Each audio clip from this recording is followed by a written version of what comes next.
Hello everyone, আসসালামু আলাইকুম। কেমন আছেন? আশা করি সবাই ভালো আছেন। এই যে সকাল সকাল খিচুড়ি ভাত নিয়ে চলে আসছি অনেক রকম সবজি দিয়ে, আর সাথে হবে ইলিশ মাছ ভাজা আর ডাল ভর্তা, আলু ভর্তা। কেমন হবে বলেন তো? আর আমাদের এখানে সকাল সকাল বৃষ্টি হচ্ছে, আর এই খিচুড়ি রান্না করলে হবে না, আজকে শুক্রবার, এই জন্য দুপুরে রান্না করতে হবে।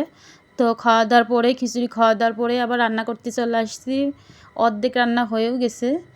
তো কী রান্না করছি চলেন আপনাদের সাথে শেয়ার করি। এইটা হলো ইলিশ মাছের মাথা দিয়ে আলু দিয়ে বেগুন দিয়ে চচ্চড়ি করছি, গরুর মাংস রান্না করছি, আর এই যে আমাদের ইলিশ মাছ ভাজা, দুইটা বের করছিলাম, একটা ভেজে খেয়েছি সকালে খিচুড়ির সাথে, আর একটা এই যে ভাজছি।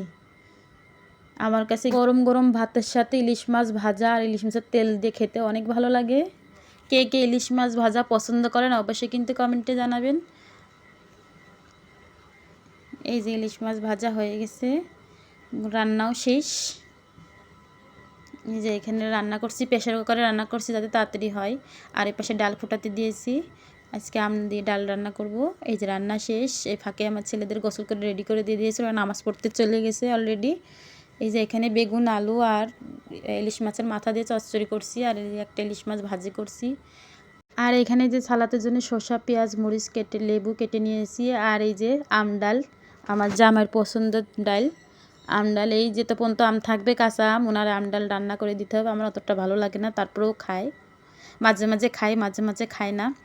আর এখানে এই যে গরুর মাংস প্রেশার কুকারে আছে, ওরা আসলে বেড়ে দিব, না হলে আবার গরম করা লাগবে, জমে যাবে, কেননা বৃষ্টি পড়তেছে, একটু ঠান্ডা ঠান্ডা। তো ভিডিওটি কেমন হয়েছে অবশ্যই কিন্তু কমেন্টে জানাবেন। ভালো লাগলে একটা লাইক, একটা সাবস্ক্রাইব করে দিবেন। সবাই ভালো থাকবে।